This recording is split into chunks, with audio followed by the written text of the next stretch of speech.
It's an amazing, amazing thing that we are doing this tonight over the internet. Because if you remember, not so long ago, people considered the internet the ultimate evil, the enemy that's going to destroy life, is going to ruin our children, is going to break up marriages. Well, it did do that. But we now see the positive side. The amount of Torah learning that's going on today online, like we're doing tonight, it's unbelievable. Anybody who knows how to read Hebrew is online teaching a class. Some people who don't know how to read Hebrew are teaching classes. So it just shows how if you look a little deeper, you get past the ugliness and you find the godliness, which leads us directly into the story of Adam and Eve. Because on the surface, the story of Adam and Eve is a terrible story, full of questions. Very quickly, I'll give you the whole list. God creates Adam and Eve, puts them in the Garden of Eden, and he says to them, or to him, of all the fruits of the trees, of all the trees in the garden you may eat, except for the tree of knowledge, good and evil, you may not eat from it, for the day you eat from it, you will die. An hour later, Adam ate from the tree, an hour after being told not to. That was a busy Friday, that Friday. In the 9th hour, they were told not to eat. In the 10th hour on the day, they ate. Now God comes to Adam and says, you ate from the tree I told you not to eat from? He says, it's her fault. She made me do it. God says to Chava, what did you do? Chava says, the snake. God says, because you did this, you're going to suffer pain in childbirth. By the sweat of your brow, you're going to make a living and eat bread, and so on. Okay, here are the questions. Question number 1. Don't eat from this tree. For the day you eat from it, you'll die. Did death mean anything to Adam and Eve? They were 9 hours old. Did they already have a survival instinct? Were they afraid of death? More than that, did they have any idea what death meant? Nothing had ever died. Question number 2. What kind of a mixed message is this? Don't eat from the tree. The day you eat from it, you'll die. Do I or don't I? There's a day I will eat from it. God didn't say if you eat from it. He said the day you eat from it, you'll die.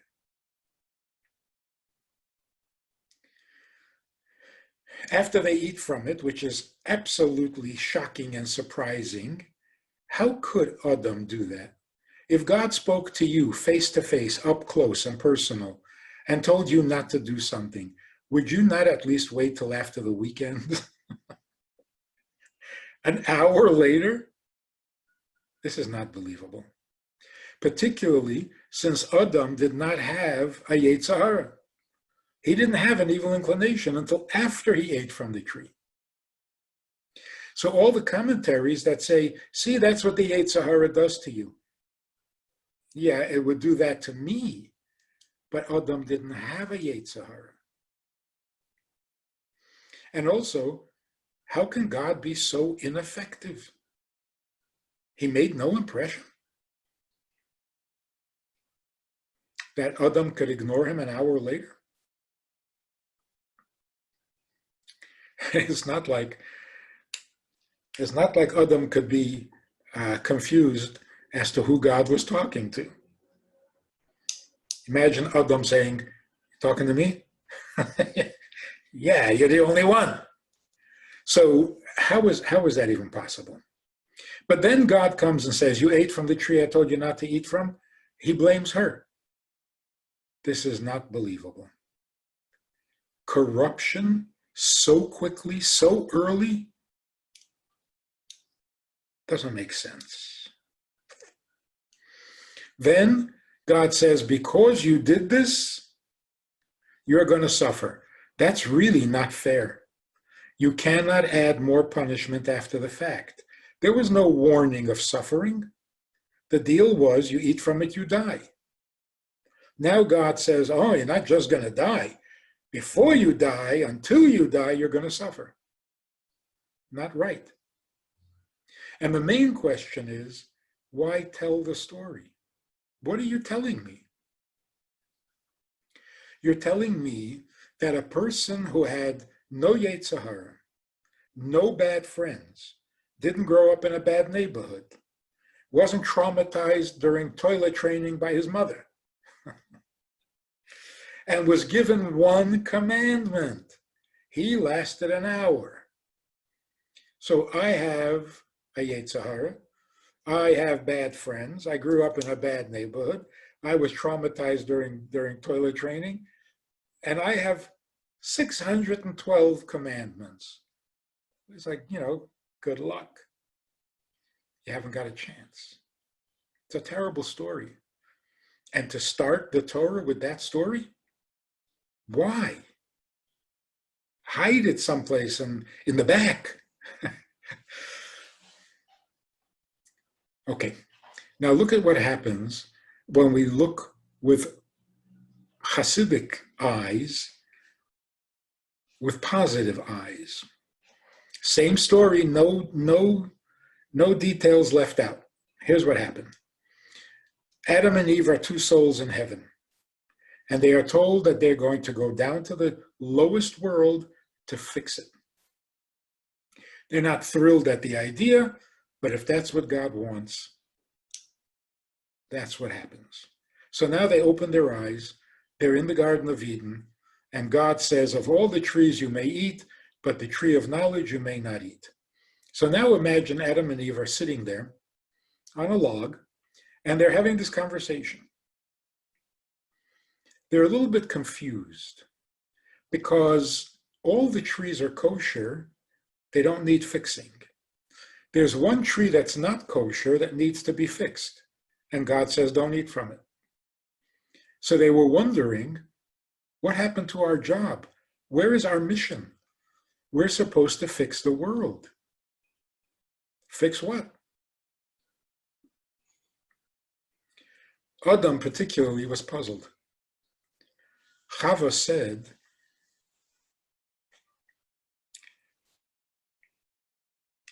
God is giving us a choice. Eat from the tree and live, don't eat from the tree and live, or eat from the tree and die. Two options. As far as we're concerned, either one is good. So Adam said, well, then let's not eat from it and be righteous. Chava said, ready for this? Chava said, God wants us to eat from it. Adam said, how do you know that? And Chava said, men never listen. He said, what didn't I listen? What didn't I hear? Chava said, our mission is to fix the lowest world.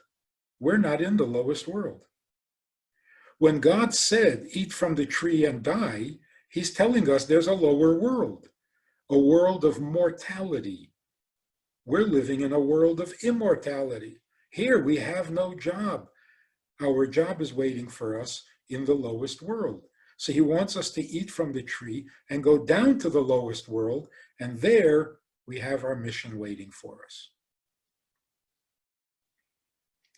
Adam said, you're pretty smart. Makes a lot of sense. So he ate. So why did he eat from the tree? Not because he was tempted, not because he had an evil inclination, not because he was spiting God or rebelling. He was doing what God wants. In other words, his soul had come down to the Garden of Eden, but not to where it needed to be. So when Adam said, why would God put us here if he wants us there? Chava said, because God always takes us to the threshold, to the border. The final step, he wants us to volunteer. He wants us to choose it willingly. So now God comes and says, you ate from the tree I told you not to eat from. We obviously immediately assume that God is angry. Isn't God always angry? God is marveling. How did you know? He's asking Adam, how did you know that that's the right thing to do? And Adam, being a pure, saintly, untainted soul, said, I didn't know. She knew. Didn't you say it's not good for man to be alone? So now God asks Chava, how did you know? She says, the snake described what the world would be like if we ate from the tree, and it sounded like that's what we needed to be. God says, great. Now, let me tell you what it's like in that world that you volunteered to fix. There's pain. There's the sweat of your brow. It's not like the Garden of Eden, where you have everything prepared for you. It's a rough world. Thank you for volunteering to fix it. So now it's a completely different story. First of all, we can stop blaming Chava for everything bad. She's not the villain, she's the hero. Secondly, it's the perfect story to start the Torah with. You're going to start the Torah by saying, here are the mitzvahs through which you can fix the lowest world and elevate it to the highest level. Well, before I tell you that, I got to tell you how you ended up in the lowest world. Your grandmother, she had the wisdom and the courage to volunteer for this job. So, go for it. Fix the world. She knew it would take 5,780 years, but what's 5,000 years? Before you know it, it's over. One more thing. What Adam and Chava were really discussing is what's going to be with the children. They weren't worried about themselves. In the Garden of Eden, out of the Garden of Eden, it made no difference to them. Live, die, made no difference. But they're going to have children. What's going to be with the children? Here were the options. Don't eat from the tree. Your children will be in the Garden of Eden forever. They will be tzaddikim. They'll be perfect saints. Or eat from the tree, go down to the lowest world. There you'll have your mission, but your children probably will not all be tzaddikim. They're going to have to do tshuva at the end of days. So Adam said, let's not eat from the tree. And our children will all be saints and tzaddikim. What could be better? Chava said, the Baal Tshuva is greater than the tzaddik. I want my children to be Baalei Tshuva. And when she convinced him that a Baal Tshuva is higher than a tzaddik, Adam agreed to eat. Now when God comes to Adam and says, you ate from the tree I told you not to eat from, how did you know? How did you know that a Baal Tshuva is greater than a tzaddik? It's written in the Gemara, but the Gemara hadn't been written yet. And Adam said, she knew. Why did she know? Because when it comes to children, you trust the mother. The issue now was the children. What's best for the children? You always trust the mother. And here's the proof that all of this is correct. The next verse in the Torah, right after describing the lowest world with all of its pains and the sweat of the brow and all the rest of this, Adam names his wife Chava because she is the mother of all life. Isn't that amazing?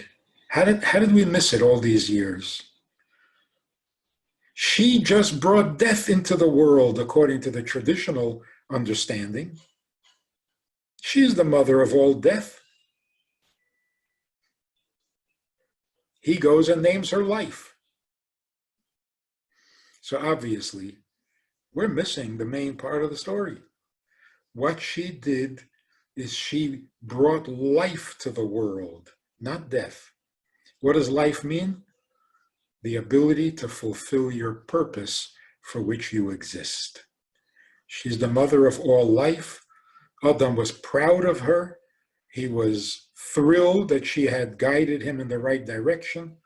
And here we are now, fulfilling Grandma Chava's vision. You see how a little Hasidus can change a very negative sounding story into the story of everything.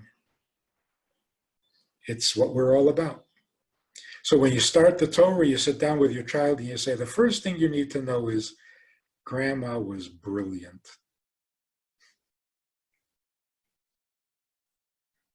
That's the story. So why were they punished? Well, they weren't punished. Why was the snake punished? The snake was not punished. Outside of the Garden of Eden, snakes don't have legs. Just like outside of the Garden of Eden, you can't give birth in an hour. It takes 9 months. There are different conditions for in the garden or outside of the garden. So why is it called Chet Eitz Hadas? Why is it called the sin?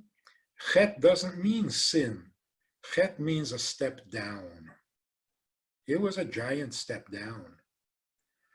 But there was nothing sinful, nothing malicious, nothing unholy. Let's see, one final question. God said, don't eat from the tree. But he really wanted them to eat from the tree. Isn't that a little dishonest? I understand he wanted to give them the option.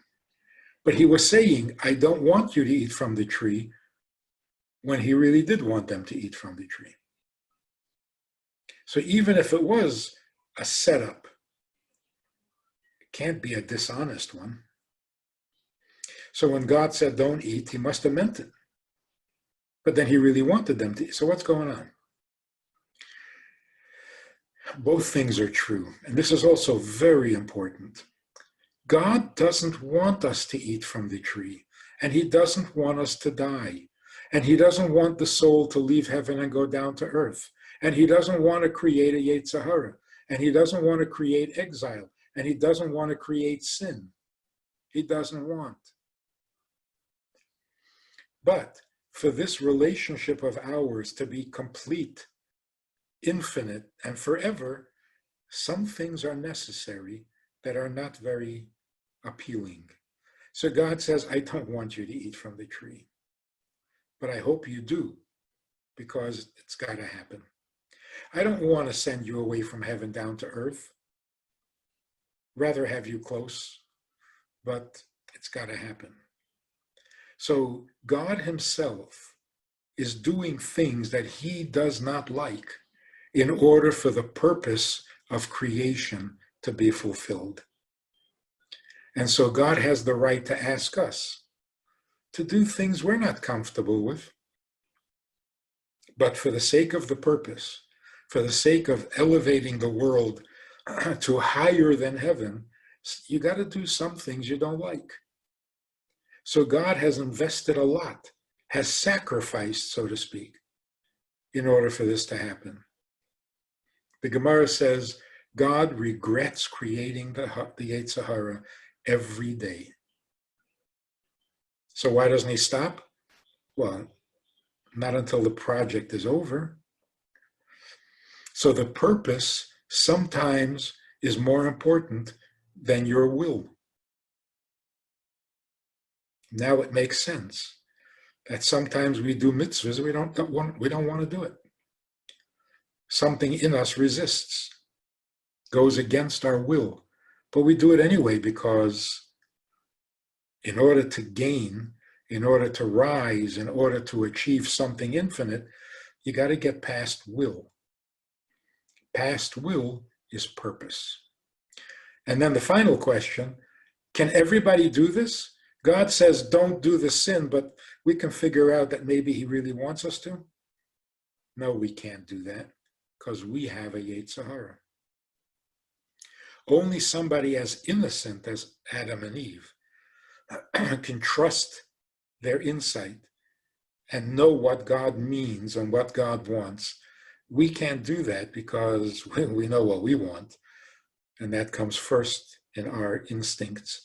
So we have to trust what God told us, not our own sense, our own impulses, and so on. Anyway, it's a pleasure sharing some Torah thoughts. It's a very good example for how things may appear negative, but they really are positive, very positive. So not only is there a silver lining to what we're going through, it's pure gold. The world is going to be a lot better than the world we are familiar with. So we're not going back to business as usual. We're going up to a much finer, much holier, much more mature world. We're growing up. So pitch in, make the world a little better in tiny little ways, because that's all that's needed now. Tiny little improvements to the world, that we make it perfect so that Mashiach can come and we can start a whole new positive, pure way of living without pain, without death, without sorrow, without regrets. The world as it's meant to be, as Chava envisioned it.